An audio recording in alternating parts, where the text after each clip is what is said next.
As you all know, I've been making content about Candace Owens' conspiracies related to the Charlie Kirk assassination for a few weeks now. And if you've read my comments section, you've undoubtedly seen that I've gotten quite a bit of pushback. I don't make it a secret that I don't believe much of anything Candace is saying, and I'm not shy about criticizing her. Granted, there are some odd things related to the shooting that Candace has been pointing out, and some of the behavior from Charlie's friends at TPUSA, up to and including his wife Erica, has been a bit strange. To review some of the things Candace and her supporters have found strange about the incident, there's the lax security at the event, 6 cops and 5 to 7 private security for Charlie, for a crowd of 3,000. The alleged texts that Candace swears Charlie sent to his friend Andrew Colvett, reportedly expressing fear for his safety. The fact the spot Charlie was shot was paved over shortly after his killing. TPUSA staff removing SD cards or cameras that were mere feet away from Charlie and would have captured the shooting, close up. The multiple men wearing maroon shirts that were present at the event, one of whom can be seen ducking behind a bush immediately after Kirk was shot. The fact that supposedly no event staff or police saw Tyler Robinson on the rooftop despite there being footage of someone running across the roof and climbing down onto the lawn on the other side of the building. As far as other odd things, there's behavior of some of the TPUSA staff at the event. TPUSA Chief of Staff Mikey McCoy was seen walking away from the scene and speaking into a cell phone immediately after Charlie was shot. Andrew Colvett claims it was because he was in shock and had been instructed by Charlie to contact Erica in the event that something ever happened to him. Mikey also stated he called his father, Pastor Robert McCoy, right after Charlie was shot, along with Erica. Dan Flood, the head of TPUSA Security, was allegedly seen giving a strange hand gesture with his right arm before Charlie was shot. Sean Ryan had an interesting take on this. Let's take a look. There's a lot of chatter on the internet about hand and arm signals from the security team. I've worked security details, done a lot of sniper work. I use hand and arm signals every single time on every detail. One of the rumors was, we did the ball cap wiggle. That's the Marine Corps sniper. Been a lot of sniper operations. Nobody wears ball caps. If we needed to relay a message, then we would right here on comms. If I need to get somebody's attention on the team, I'm not going to sit there and use a hand signal if he's in my line of sight. I'm just going to go like that. If I looked up and did a hand signal and did that or that, he's going to look at me like, so what do you want me to do? That's not good communication. It has to be definitive. It has to be necessary. We've never used hand signals other than the general ones. Here. 2P. Here. There's a lot. Okay, so that's interesting. The hand and arm signals. Apparently they don't use those kind of hand and arm signals. I think Sean is kind of counter-signaling the narrative here a little bit, unless I'm misinterpreting something. But anyways, let's get back into it. Flood also allegedly received text from Charlie expressing his concern for his own life. Then there's Erica Kirk stating that no such text messages existed since she has Charlie's phone. I have to believe that if these texts were real, the FBI would have that phone and Erica would have taken possession of it. This is counteracted by statements. Erica's statements are counteracted by Frank Turek, an associate of Charlie's, who stated on Megyn Kelly that Charlie had told him that they want to kill him, but who Frank was referring to, who Charlie was referring to, is up for debate. There's a lot of other factors I've touched on with my videos, but instead of arguing about it or criticizing Candace anymore or counter-signaling anyone else, I've decided I'd rather just ask you guys what you think about this. I want to put it on you guys. I got a lot of people in my mentions calling me dumb, calling me whatever, saying I'm missing the point, saying I'm putting words in Candace's mouth, what have you. But let me know what you make of all this. I've gone over some of the evidence. This is just a small sample of some of the stuff Candace has been saying. A lot of the conspiracy guys have been saying, going over this stuff. We'll get into more of it later, but I have a few points here I'd like to discuss, some questions. I have 5 questions I'd like to bring up, explain myself a little bit more. Some of the stuff I'm kind of curious about. I'm curious to get a good explanation. I felt these 5 points, these 5 questions have not been answered to my satisfaction by either TPUSA, by the feds, or by Candace Owens and her supporters. So let's get into that. How was Charlie killed? If it wasn't the .30-06 found on the roof with Tyler Robinson's DNA, then how did Charlie die? I've seen Jimmy Dore ask Grok, who told him there was some sort of device on Charlie's person that somehow killed him. The way Charlie's body fell is allegedly consistent with that, or at least not consistent with being shot at long range. According to Grok, it was some sort of device implanted in Charlie's microphone rig, perhaps his security vest. I'm not sure exactly.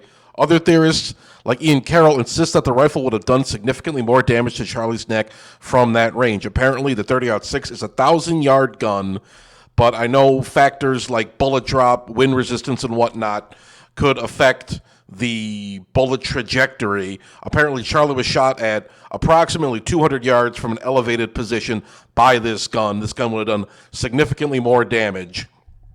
And apparently, the ballistics don't line up according to some people. But, beyond that, how did Charlie die? How exactly was he taken out? What's the consensus here from this?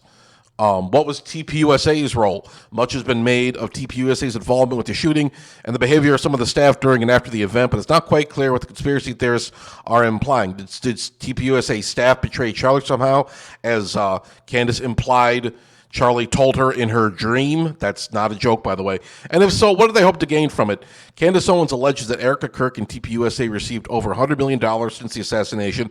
Was it all about the money? Much was also made about Charlie's frustrations with his Jewish donors and his Israel support right before his death. Now, some of Charlie's friends, Andrew Colvett, have come out and said that those texts were taken out of context. They meant something else. Charlie didn't mean he was done with Israel. There's something else that was to be implied, but who knows? It's all up for interpretation. But basically, what's going on? How did Charlie die? What's the situation here? But also, what is with the Egyptian planes? Candace has brought this up multiple times. If we're supposed to believe that Erica Kirk has been tracked by planes from Egypt, we're also supposed to ignore Candace getting the departure times mixed up. Why were they tracking her? What's Egypt's involvement? I heard some speculation that there was some kind of a Egyptian head of state or some other dignitary on these planes. Candace said that they were headed to this 920 King Street in Wilmington, Delaware. Something to do with that. I made a video about it about November 24th, late November. We talked about the Egyptian plane thing and some of the inconsistencies with that storyline, some of the things Candace had been saying that didn't make much sense to me. But does it make sense to you?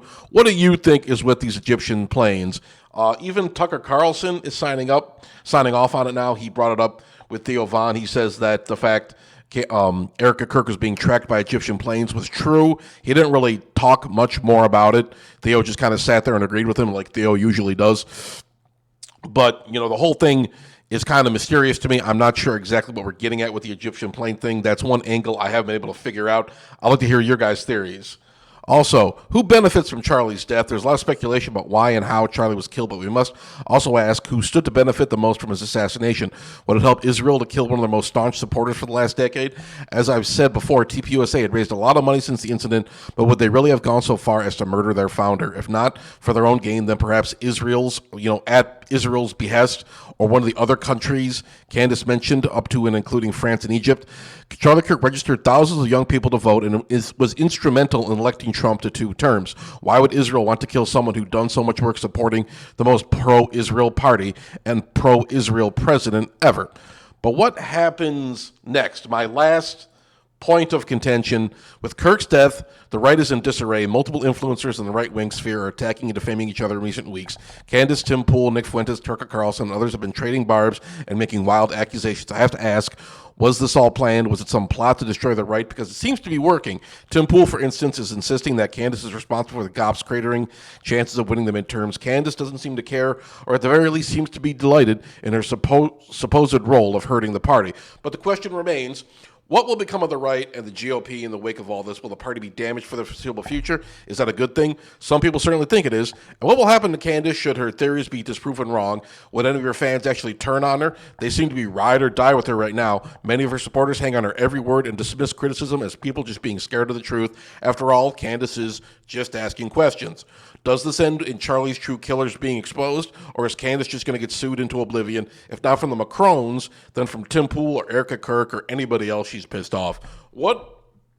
How do you think this ends? What is the end result of all this? There's so many conspiracies out there, never really get good answers about. There's a lot of stuff, a lot of speculation. I feel that sometimes just obscuring the truth kind of placing blame elsewhere, blame shifting, excuse making, all this kind of stuff is kind of like the tenet of some of these conspiracy theories. Some of this goofy stuff is just meant to obfuscate the truth.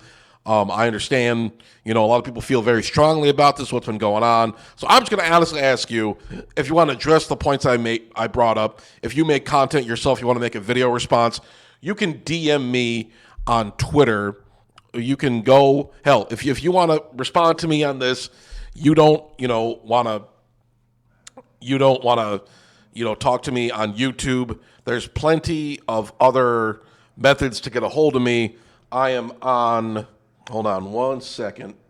I'm on Twitter. This is my profile right here, Hermdo86. I don't really post much, last you can see. Ironically enough, my last post from almost 4 years ago was talking about Charlie Kirk. That's the only post I got on here. I've deleted pretty much everything else. But this is pretty much, if you want to get a hold of me, go to my Twitter account. You can send me a DM. We can have a discussion about this kind of stuff if that's what you're interested in. But, yeah, I tell you what, that's going to do it for me. That's all I got for you guys for right now. Keep it kind of short, keep it kind of sweet. But let me know what your thoughts are. Leave a comment in the comment section down below. Like and subscribe and all that good stuff, and I'll talk to you guys later.